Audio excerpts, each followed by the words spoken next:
Kembali di Breaking News pemirsa, kuasa hukum Brigadir Joshua kembali melaporkan Ferdy Sambo dan Putri Chandrawati atas dugaan laporan palsu. Sejumlah barang bukti telah disiapkan, di antaranya adalah percakapan antara Putri Chandrawati dan adik Brigadir Joshua di Magelang, Jawa Tengah.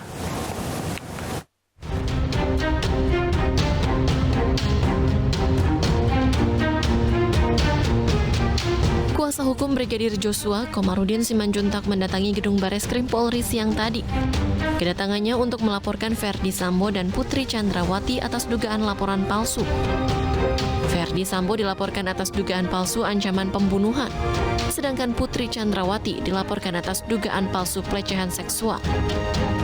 Hari ini kita mau bikin laporan polisi terkait dengan pembuatan laporan palsu. Kaitannya dengan pasal 317, 318 KUH pidana, junto pasal 55, 556 KUH pidana. Di mana Pak Ferdy Sambo membuat laporan di Polres Jakarta Selatan tentang pengancaman pembunuhan atau penodongan, katanya kan begitu. Demikian juga Ibu Putri membuat laporan polisi juga bahwa dia korban pelecehan dan atau kekerasan seksual. Di mana kedua laporan itu sudah di SP3 oleh Dirtipidum Polri, tetapi masih terus diulang-ulang bahwa mereka korban pelecehan seksual. Oleh karena itu supaya ada kepastian hukum, kami membuat laporan polisi sore ini. Sejumlah barang bukti dibawa dalam laporan keduanya ini, diantaranya adalah rekaman percakapan Putri Chandrawati dengan adik Brigadir Joshua saat di Magelang. Sebelumnya, skenario pelecehan seksual Putri Sambo dinarasikan menjadi alasan pembunuhan Brigadir Joshua. Putri Chandrawati pun sempat meminta perlindungan ke LPSK. Namun permintaan tersebut ditolak meski sejumlah asesmen psikologis telah dilakukan. Putri pun sempat menyampaikan keikhlasan atas peristiwa yang dialami keluarganya. Dan saya ikhlas memaafkan segala perbuatan yang kami dan keluarga alami.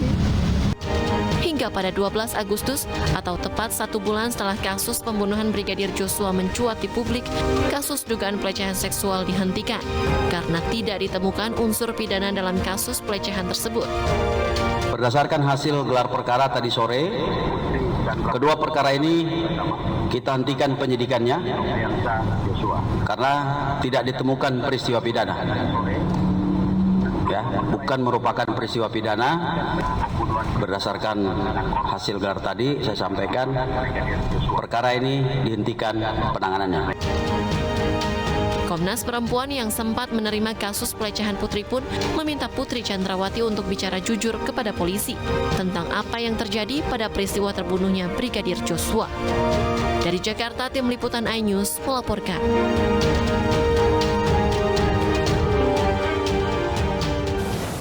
Dan pemirsa, untuk membahasnya sudah bergabung bersama kami di studio Ayus, pengacara keluarga Brigadir Joshua, Nelson Simanjuntak. Selamat malam, Pak Nelson. Selamat malam, Bung Bre. Salam sehat. Terima kasih sudah bergabung bersama kami di Breaking News.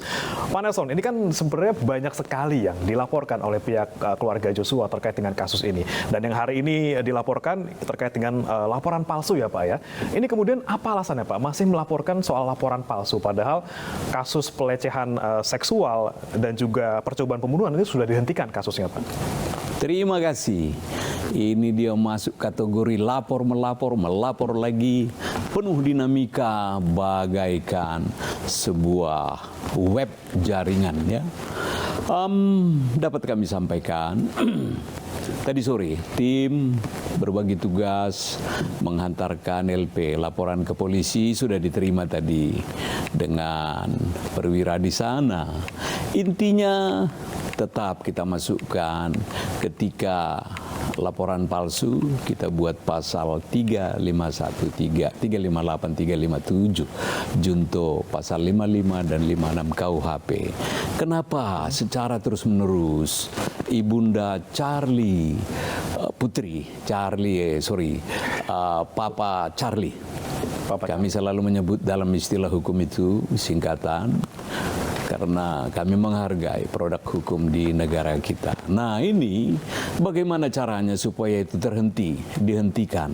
Nah, tiada kata lain, kita udah megang SP3, kita sudah katakan, kita anggap satu episode sudah berakhir ini, sudah ada rasa gembira, rasa senang keluarga. Namun keterbukaan ibunda yang selalu menyebut bahwa ini adalah putranya, putra terbaik yang dari Sungai Bahar, ikut berkenan di dalam rumah tangga. Tapi apa yang terjadi? Masih tidak mau tampil, sakitlah dan sebagainya dan sebagainya. Dan tentunya sampai mengatakan membuka aib lama kembali ketika di Magelang. Ada paradoks yang terjadi di dalam sikap PC dengan Brigadir Joshua ini ya Pak ya. Di satu sisi seperti anak sendiri katanya, namun di sisi lain justru malah menutup-tutupi dan juga membuat dalam tanda kutip skenario palsu terkait meninggalnya Joshua. Kemudian tadi sempat disampaikan juga ada sejumlah bukti yang diajukan juga terkait dengan pelaporan palsu ini. Bisa dijabarkan lagi Pak, apa saja yang kemudian dibawa oleh tim kuasa hukum Brigadir Joshua Pak?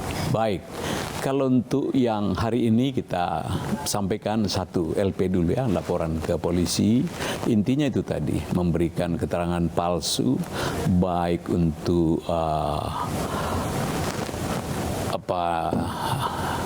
FS Fantasiera, dan kedua nama itu sama, ada satu lagi nama M ya. Ini kita inisialkan. Pasal-pasal itu kita jalankan. Kenapa?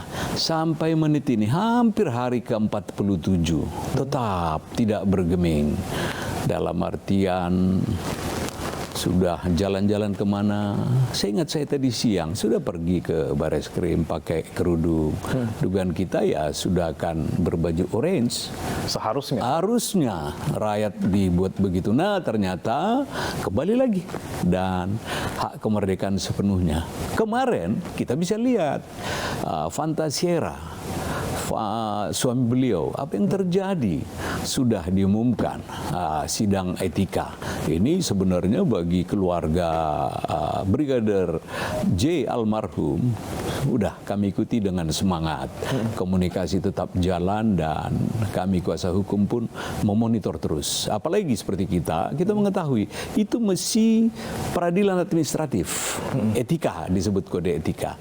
Dan kalau sampai malam ini belum tanda tangan pihak yang berwenang sesuai dengan kepangkatan yang ada ya. Nah, kalau udah tanda tangan, praktis sudah bicara hak dan kewajiban banding atau apa. Nah, ini udah tuntas. Nah, kembali pasangannya kok belum. Ini yang menjadi apa kan? Nah, ini kan konkursus, ikut serta, delneming, sama ini semua. Pasal-pasal yang ada di KUHP kita berjalan. Berarti untuk Ibu PC dari pihak keluarga Joshua mengharapkan untuk malam ini misalnya selesai, langsung ditahan seperti itu Pak? Idealnya, udah cukup lama ini. Mata penduduk Indonesia ini memandang bahwa Indonesia adalah negara hukum, bukan negara jadi-jadian atau negara kekuasaan rehma bukan mastat, stat. Jadi di sana bisa kita lihat, jangan ada diskriminasi, samakan semuanya. Kalau salah, salah. Kalau memang harus dapat reward. Kita kan sudah menghimbau jauh-jauh hari, Ibunda, kalau memang ini anakmu datanglah. Tidak ada ketika 2 kali pemakaman, otopsi, kembang atau apa, harusnya idealnya ada kan. Kondolensi itu datang ketika beliau diperiksa. Sang Fantasiera tadi. Di sana bisa kita lihat kedua kalinya. Tidak ada juga bahasa maaf. Betul. Beredar surat tulisan tangan. Fantasiera apa? Minta maaf ke institusi. Berarti internal. Eksternal yang 2 tahun di rumahnya loh. Udah sampai dikatakan bukti-bukti itu digaji, tambah lagi, dan dikasih hadiah, ulang tahun dihormati, kemana-mana ikut sebagai ADC atau kita sebut ajudan. Ini udah luar biasa sebenarnya. 2 tahun lebih sampai pemindahan adik beliau juga difasilitasi. Baik, kemudian bagaimana pihak keluarga Joshua menanggapi terkait adanya kemungkinan ataupun saran agar Putri tidak ditahan karena masih memiliki anak balita seperti itu Pak? Hukum itu tidak memandang apa punya anak, yang pregnancy pun Karena baik di dalam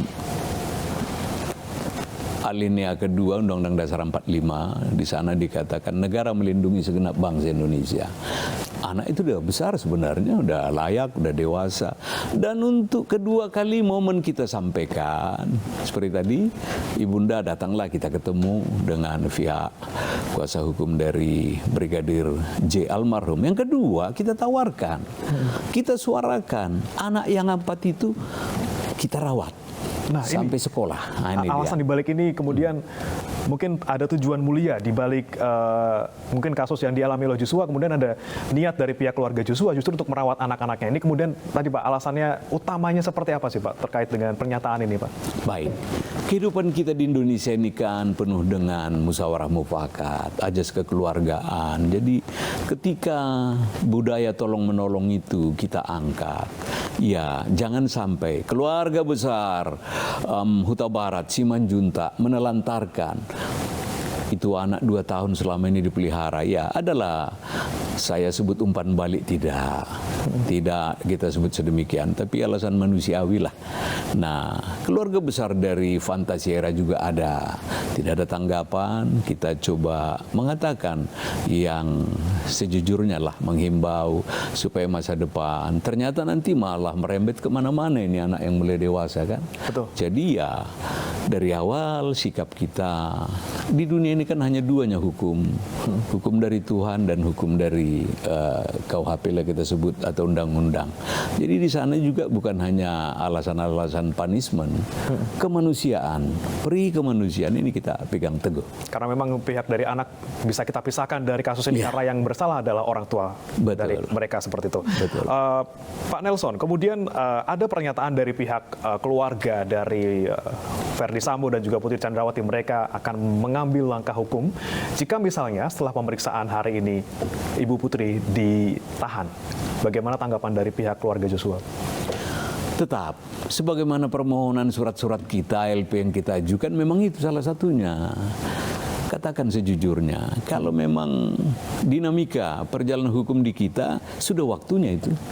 Nah, orang tua Pak Samuel senantiasa dari kejauhan di Jambi sana mengatakan, Ibu berkatalah yang jujur.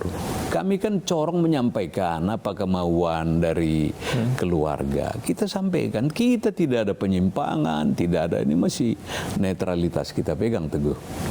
Baik, ini kan ada juga yang menarik Pak, soal kemarin Sambo akhirnya mengajukan banding terkait dengan pemberhentian tidak dengan hormat. Ini kan alasannya kemudian sangat menarik.